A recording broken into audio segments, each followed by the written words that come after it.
Iligtas mo ako, O Diyos, sapagkat ang tubig ay umabot sa aking leeg. Lumubog ako sa kalaliman ng putik, kung saan walang tapakan. Ako ay dumating sa malalim na tubig, nilamon ako ng baha. Pagod na ako sa paghingi ng tulong, nanunuyo ang lalamunan ko.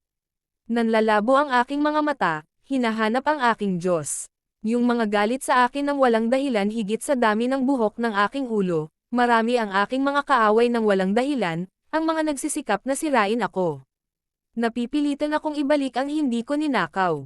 Ikaw, Diyos, ang nakakaalam ng aking kamangmangan, ang aking pagkakasala ay hindi lingid sa iyo. Panginoon, ang Panginoong makapangyarihan sa lahat, nawa ang mga umaasa sa iyo huwag kang mapahiya dahil sa akin, Diyos ng Israel, nawa ang mga naghahanap sa iyo huwag kang mapahiya dahil sa akin. Sapagkat ako'y nagtitiis ng paghamak para sa iyo, at tinatakpan ng kahihiyan ang aking mukha.